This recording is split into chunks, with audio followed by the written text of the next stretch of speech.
So basically, that hat is available. Again, follow the Blazers at Trailblazers on Twitter. A guy, we speak of Damian Lillard, who certainly was one of the standouts when he played in Las Vegas at the Summer League. Remember that before his outstanding rookie season that would lead to his Rookie of the Year award.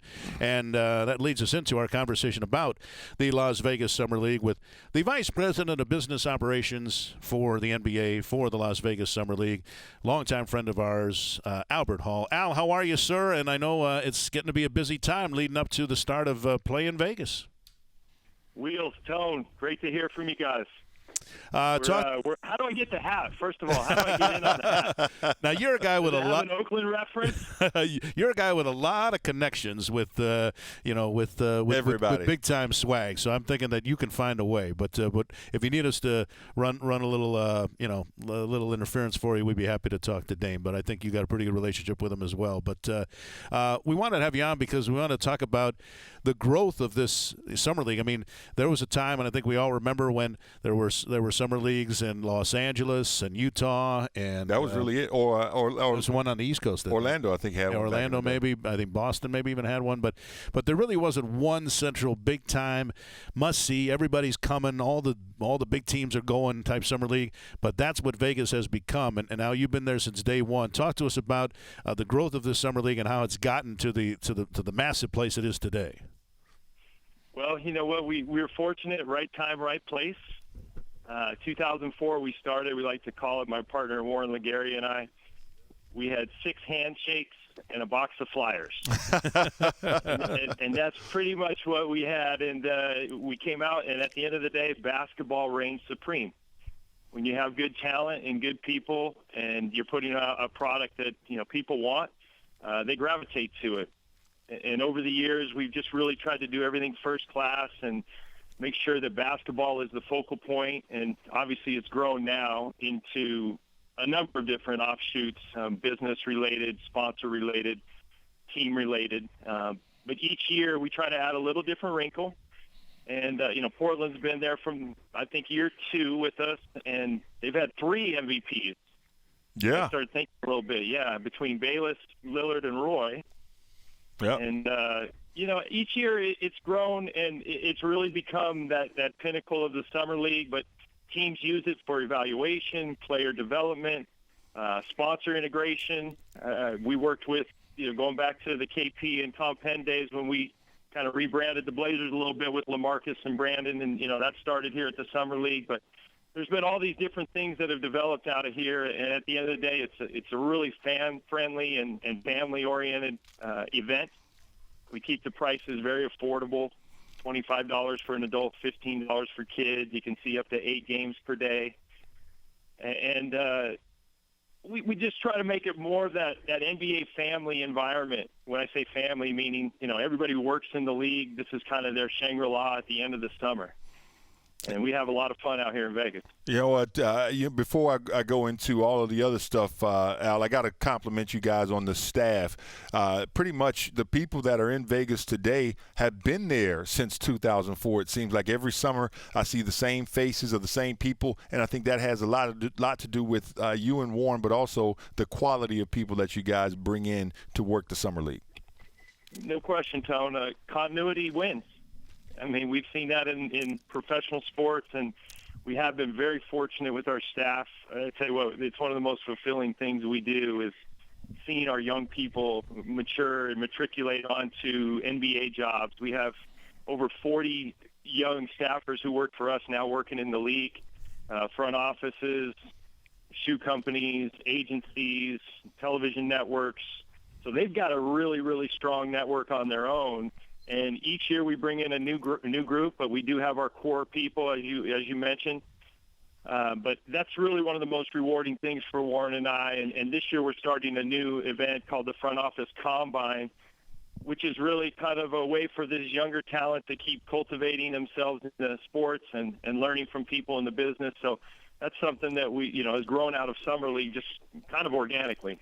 Speaking of continuity, you guys have also allowed players and fans rather to see 8 out of the last 10 rookies of the year in the NBA. I mean, you look at the lineup: Wiggins, Lillard, Durant, Paul, Blake Griffin, Kyrie Irving. I can remember when we handed, I was there, and it was me and some other random dude that nobody knew who it was. Hey, Rick Campbell, that's exactly right. We gave out the Rookie of the Year trophy to Blake Griffin. That's how small the Summer League was. Now the games are on NBA TV. You've got the best of the best broadcasting, but you guys have done an excellent job of bringing in the right teams with the right players.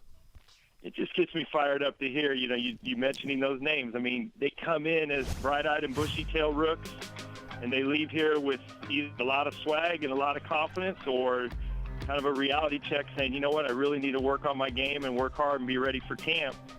And the league kind of breaks down into those guys that are going to do well, and you just have a feeling after the first game. But each year there's a Jeremy Lin, there's a Lin Sanity moment.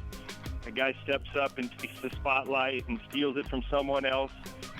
Or there's that guy who, a second-year player who, let's call it a C.J. McCollum, comes here and plays really well last year, and, now he transcends that into a good year. And this year we probably got 4 or 5 guys that, personally speaking, I'm excited to see a Doug McDermott, a Dante Exum, a Gary Harris, guy that no one's talking about, right? I mean, these are guys that they just need the right fit, a little bit of confidence, and boom, they turn that into a strong camp, and then obviously a strong year ahead. You mentioned adding Jimmy Butler. That's a guy. Jimmy Butler. Butler's turned into. Yeah, and you mentioned adding things along the way.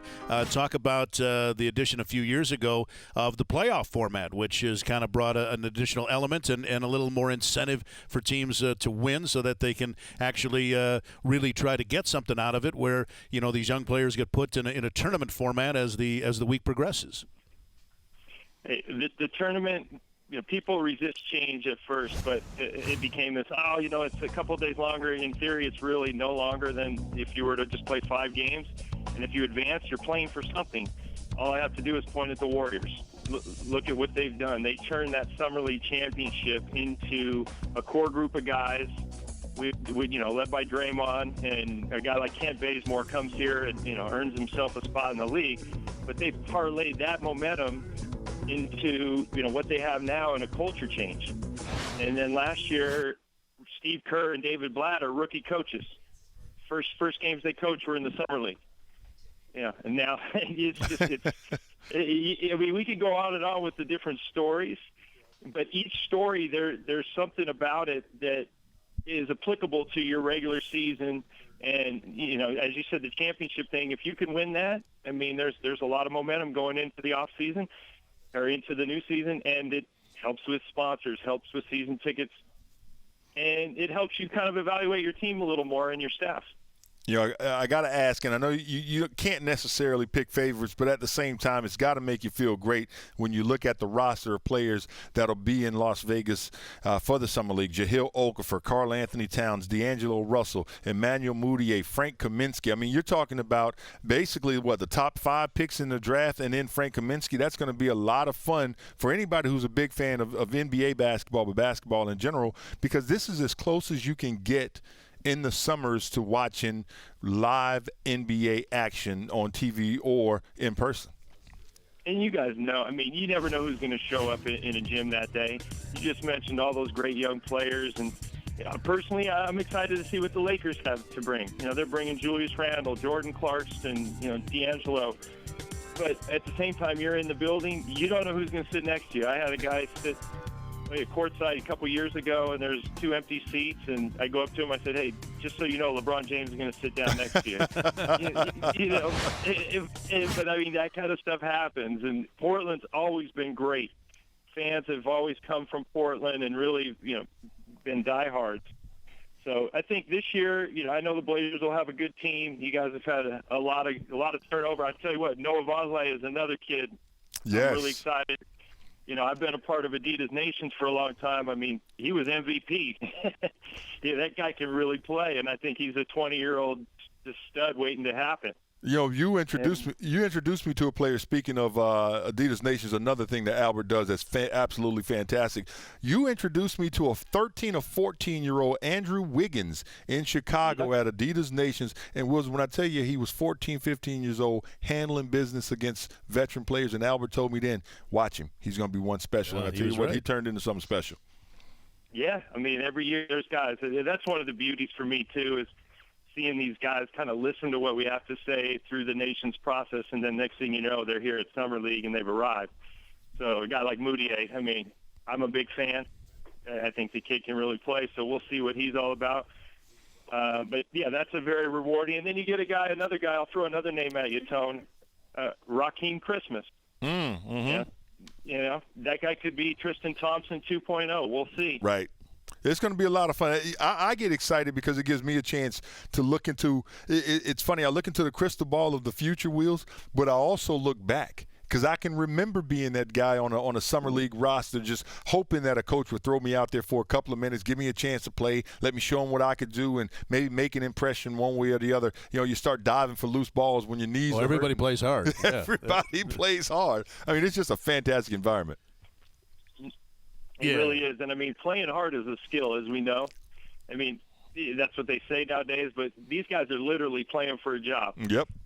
Sure, the first-round picks have their guaranteed deals, but other than that, it's what can I do in front of NBA scouts, European scouts, Asian League scouts, whatever it may be. But guys compete. I mean, the Jeremy Lin thing will never die. That Linsanity created here when he had to play John Wall one-on-one, and the gym was packed. Everybody's waiting to see Wall, and Lin stole the show. And lastly, Al, what I always love about it, and I hear it from fans too, that they enjoy the fact that, during the regular season, sometimes it's tough to get close to these guys to get autographs, but you have organized autograph sessions with all of the big-name rookies, also because of the proximity to the court for the two venues. And for those who have not been there, basically it's two venues inside one big building, basically separated by a concourse where you can get out and get merchandise and food and so forth, but you just walk back and forth, don't have to go outside, and just go back and forth between the games. The times are staggered so you can see the best of everything, and that's why you can see as many as 8 games in one day. But the fact that you see, I think maybe it's because it's a summer. I mean, people were walking around, big names, you got owners, you got GMs, coaches walking around in golf shirts and shorts, and just seemingly very accommodating to stop and talk to people and sign autographs. So it really is a fan-friendly venture in so many respects, and to be able to see the young stars of tomorrow, and in these days, these guys are going in their rookie season, so it's not like you're even waiting to see them really do something in the NBA, but you can say, I saw them really in their first organized activity that was run by the NBA, and this is what this Summer League has become. No question. I'm actually standing in the concourse right now. We're working on getting this thing together. As you mentioned, the autograph signings, we do a minimum 3 or 4 each day with the rookies. We're bringing in a few legends this year. We just like Sidney Moncrief and Mark Eaton, and some of these guys will be here. I didn't get my email. No, Tone, you're all scheduled for Saturday night. I'll let you know the tip-off party is Friday night, so I'll let you be at that one. So, Al, before we let you go, tell everybody sure. how, if they haven't already, if they're thinking about it and it's a great getaway, families do it, people that are just basketball junkies that want to see a whole lot of basketball and get a first crack at seeing some of these young players for the first time, what's the best way for them to go about getting tickets to ensure that they can be a part of the experience? Sure, they can go online at NBAtickets.com or UNLVtickets.com. 702-739-FANS, 702-739-FANS. That's our telephone number. If you want to jump on a plane, land in Vegas, come right over to the box office, and we'll have tickets ready. As you said, Wheels, we have up to 8 games per day, 25 for adults, 15 for kids. And lots of prizes to give away, a lot of interactive elements that we're adding, and it really is just a great family-friendly environment. Well, every year I always say I don't know how you guys are going to make it bigger and better than the year before, but you always do, so I'm sure that it's going to happen again this year, and we look forward to getting down there and reacquainting ourselves with everybody connected with a great operation. So thank you so much for taking the time out tonight, and we'll see you in Vegas in a few days. Great, guys. Truly my pleasure. Appreciate it. Thanks for everything you do. All right, Albert Hall, VP of Business Operations for the Las Vegas Summer League. 24 teams, 67 games over 11 days. Samsung, the title sponsor for the NBA Summer League, getting started this Friday, going all the way to the 20th. The Blazers' first game will be Saturday.